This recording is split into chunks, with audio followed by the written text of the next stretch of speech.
Besarnya kekayaan negara merupakan anugerah Tuhan yang perlu kita jaga bersama. Tercatat sebesar 12.000 triliun aset negara yang dikelola oleh pemerintah pusat. Itu pun belum termasuk kekayaan negara berupa aset daerah dan juga kekayaan alam. Assalamualaikum warahmatullahi wabarakatuh. Shalom, Om Swastiastu, Namo Buddhaya, dan salam kebajikan. Selamat pagi dan terima kasih kepada Bapak Ibu peserta sekalian yang saya hormati. Perkenalkan, saya Alif dari Kantor Pelayanan Kekayaan Negara dan Lelang. Pada kesempatan kali ini, izinkan saya menyampaikan dan mendiskusikan suatu topik penting berkaitan dengan jaga aset negara. Aset negara bukan hanya kantor-kantor pemerintah yang biasa Bapak Ibu lihat, tetapi lebih dari itu, aset negara juga meliputi infrastruktur, baik jalan, jembatan, stadion, dan trotoar yang biasa kita gunakan sehari-hari. Bahkan lebih luas lagi, laut dan hutan juga merupakan kekayaan negara. Nah, aset-aset ini merupakan warisan dan kekayaan yang perlu kita jaga untuk generasi berikutnya. Pertanyaannya, kenapa kita perlu menjaga aset negara? Nah, penting bagi kita semua untuk memahami bahwa setiap aset adalah milik kita bersama. Artinya, kita memiliki tanggung jawab yang sama untuk menjaga dan memelihara aset tersebut. Kira-kira, apa untungnya bagi masyarakat ketika aset itu bisa terjaga? Saya berikan 3 alasan kenapa kita semua wajib menjaga aset negara. Yang pertama, aset negara dibeli dan dibangun karena kita membutuhkan fungsi dari aset tersebut untuk melaksanakan pelayanan publik. Menjaganya berarti melestarikan fungsinya agar tetap bekerja sebagaimana mestinya. Kegagalan fungsi aset bisa menyebabkan banyak permasalahan, bahkan bisa membahayakan masyarakat. Bapak Ibu pasti ingat dengan peristiwa tsunami Palu di tahun 2018.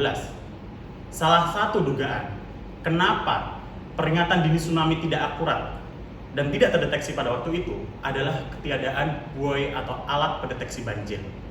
Ternyata buoy pendeteksi tsunami sebagai alat yang diandalkan pemerintah pada waktu itu hilang dicuri. Tidak hanya satu, tapi beberapa buoy di tengah laut itu dalam keadaan rusak dengan disinyalir buoy itu dirusak dan dicuri.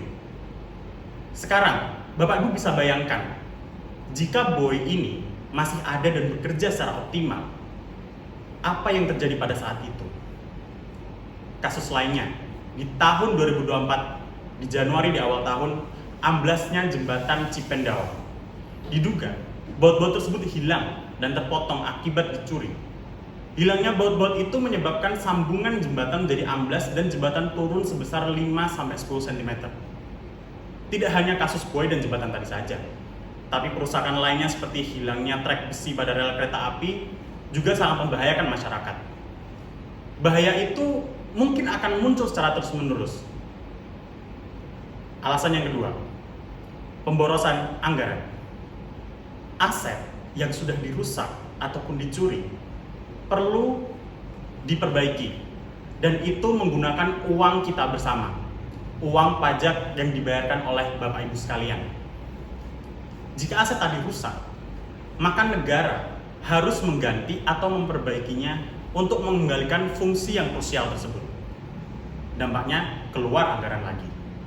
Padahal kita dapat menghemat anggaran ini dan menggunakan uang tersebut untuk pos-pos lain yang tidak kalah penting untuk kemajuan perekonomian.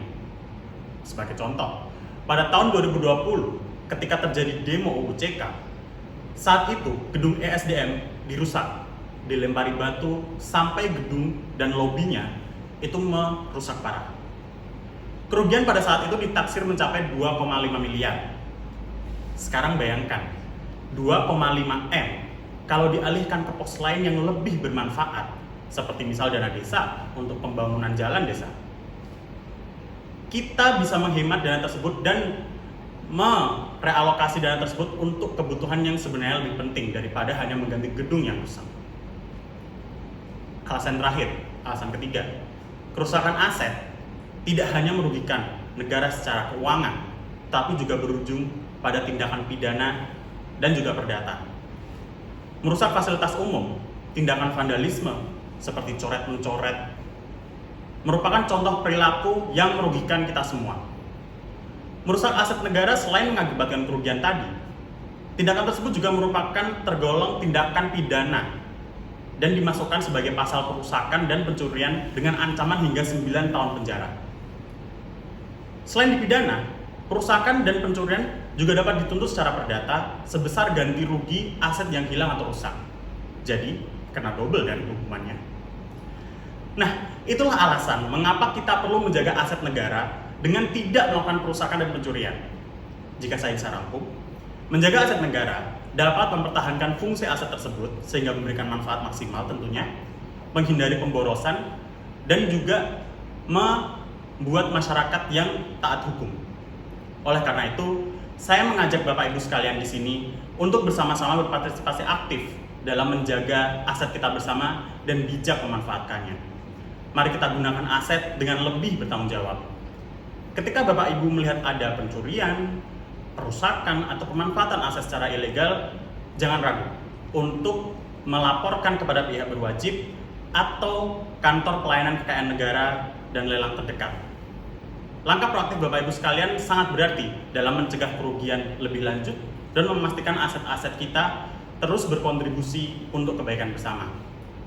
Dengan melakukan hal ini, kita tidak hanya dapat menjaga aset tentunya, tapi memperpanjang masa hidup dan mengurangi biaya pemeliharaan. Ini adalah tanggung jawab kita bersama untuk memastikan aset-aset kita bekerja, terjaga, terpelihara dengan baik sebagai investasi untuk generasi yang akan datang. Mari kita tunjukkan bahwa kita adalah masyarakat yang peduli, bertanggung jawab, dan beradab. Izinkan saya menyampaikan sebuah kutipan dari Menteri Keuangan Ibu Sri Mulyani ketika beliau berbicara terkait dengan seberapa besar biaya renovasi Stadion Gelora Bung Karno yang menelan anggaran hingga 2 triliun. Beliau berkata, mari jaga aset negara karena ini milik rakyat Indonesia. Terima kasih atas perhatian Bapak Ibu sekalian. Saya Alif undur diri. Wassalamualaikum warahmatullahi wabarakatuh.